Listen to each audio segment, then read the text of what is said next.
नमस्कार दोस्तों। आज की इस वीडियो में हम जानेंगे कि कैसे आप अपनी टेक्स्ट फाइल को एक्सेल में कन्वर्ट कर सकते हैं। जी हाँ, अगर आपके पास भी टेक्स्ट फाइल है और आप उसको मीनिंगफुल इंफॉर्मेशन में एक्सेल में कन्वर्ट करना चाहते हैं तो अब आप भी कर पाएंगे इस वीडियो को देखने के बाद।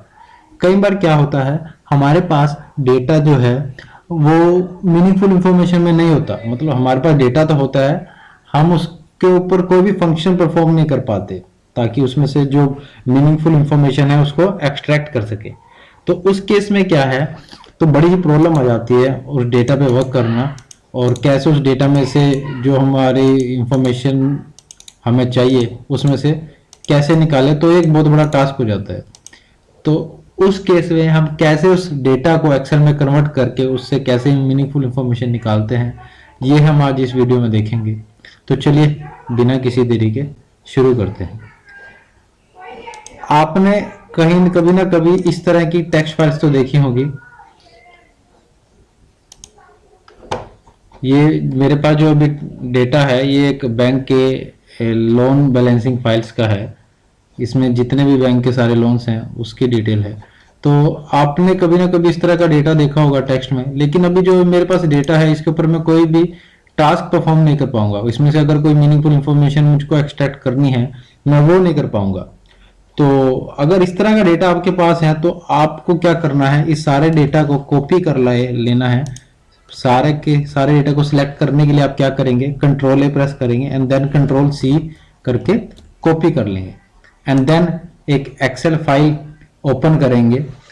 उसके अंदर आपको सबसे पहले सेल में जाकर के उस डेटा को पेस्ट कर देना है। अब ये सारा डेटा यहाँ पर मेरे पास आ चुका है, लेकिन ये अभी भी मीनिंगलेस है। इसमें से अगर मुझे मीनिंगफुल इंफॉर्मेशन निकालनी है तो मैं इस पर कोई भी काम नहीं कर पाऊंगा। अब मुझको इस डेटा को जो है कॉलम्स में डाइवर्ट करना पड़ेगा, डिवाइड करना पड़ेगा, ताकि इस पर मैं मीनिंगफुल फॉर्मूलाज और इंफॉर्मेशन उसमें से निकाल सकूं। इसके लिए मैं क्या करूंगा, अपने सबसे पहले रो को सिलेक्ट करूंगा, कॉलम को यहाँ पर एक के ऊपर सिलेक्ट करूंगा और उसके बाद यहाँ पर मैं फॉर्मूला बार में डेटा में जाकर टेक्स्ट टू कॉलम पर क्लिक करूंगा एंड देन फिक्स विड्थ पर क्लिक करूंगा। मैं दोबारा से आपको बता देता हूँ, टेक्स्ट टू कॉलम पर क्लिक करूंगा एंड देन फिक्स विड्थ पर। आप ये शॉर्टकट कमांड के थ्रू भी कर सकते हैं। लाइक अगर मैं अभी यहाँ पर क्लिक करता हूँ तो मैं ऑल्ट प्लस डी प्लस ई पर अगर क्लिक करता हूँ तो ये डायलॉग बॉक्स ऑटोमेटिकली ओपन हो जाता है जो मैंने टेक्स्ट टू कॉलम पर क्लिक करके किया था। देन आपको फिक्स विड्थ पर क्लिक करना है, देन नेक्स्ट पर क्लिक करना है। अब कुछ इस तरह की स्क्रीन ये आपके पास अनेबल हो गई होगी। अगर मैं बैक जाता हूँ तो ये अभी डिसेबल है। नेक्स्ट करेंगे तो कुछ इस तरह की स्क्रीन आपको के पास अवेलेबल होगी।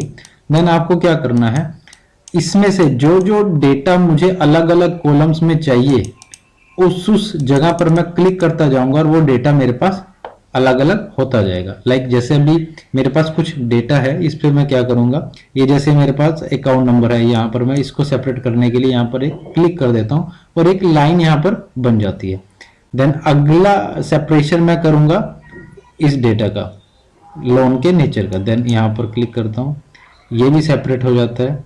एंड देन नेम का, इसके लिए मैं यहाँ पर क्लिक करता हूँ एंड देन आफ्टर दैट ये जो अमाउंट्स आ रहे हैं इनके लिए मैं अलग अलग क्लिक करूँगा ताकि ये भी डेटा सेपरेट हो जाए और वो सब अलग अलग कॉलम्स में मुझे नज़र आने लगे।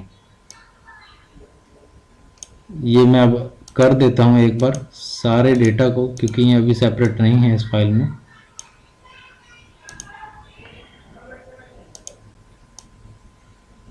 अब ये डेटा पर मैं सारे काम परफॉर्म कर चुका हूँ। अब ये सारा डेटा अलग अलग कॉलम्स में मेरे पास आ जाएगा। अब मैं नेक्स्ट पर क्लिक करूंगा एंड देन फिनिश।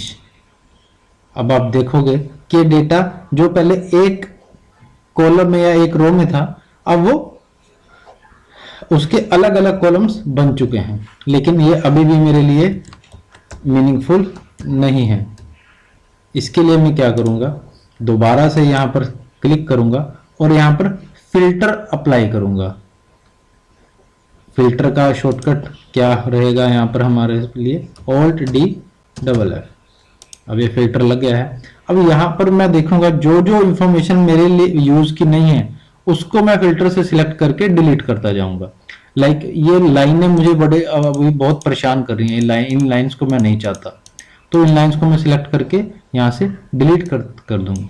अभी मैं ये सारी चीजें एक एक करके डिलीट करके आपको दिखाता हूँ ताकि आपको इजी रहे, धीरे धीरे पता रहे। मैंने फिल्टर के लिए यहाँ पर क्लिक किया एंड देन सिलेक्ट ऑल पर क्लिक किया। मुझे जो चीज डिलीट करनी है उस पर मैं क्लिक कर दूंगा। ये मैंने सिलेक्ट किया, देन ओके किया। अब ये सारी लाइनें मेरे पास आ गई हैं।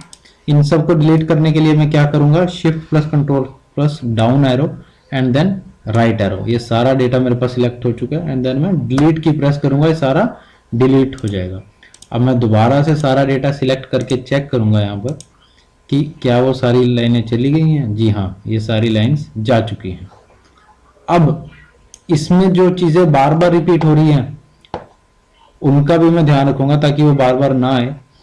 मैं दोबारा से इस पर क्लिक करूंगा फिल्टर पर एंड देन सबसे लास्ट में आकर के यहाँ पर प्रोडक्ट टोटल को यहाँ से हटाऊंगा, सेगमेंट टोटल को यहाँ से हटाऊंगा एंड देन रिपोर्ट आईडी। ये सब चीजें जो हैं ये बार बार यहाँ पर रिपीटिशन का काम कर रही हैं, तो ये मुझे चीजें नहीं चाहिए, तो मैं इन सबको क्लिक करके डिलीट करता जाऊंगा।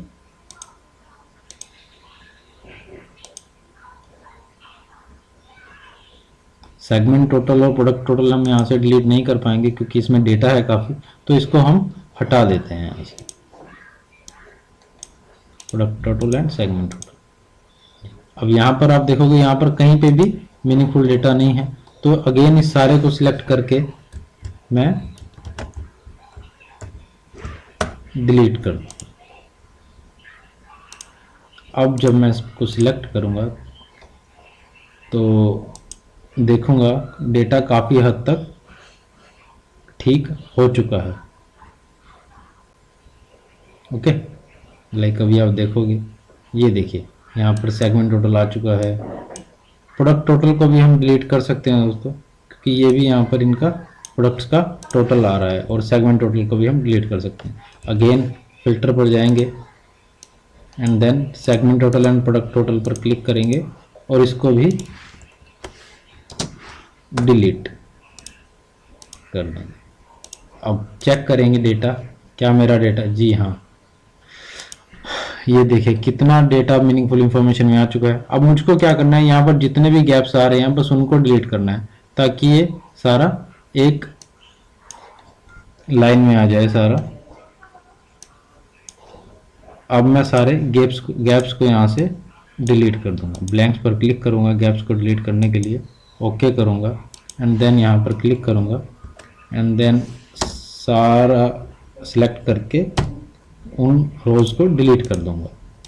अब आप देखोगे कि वो गैप्स भी हट चुके हैं। देखिए दोस्तों, अब ये डेटा जो है मेरे पास कितना मीनिंगफुल इंफॉर्मेशन मेरे पास आ चुका है। इस पर मैं किसी भी तरह से फॉर्मूला अप्लाई करके,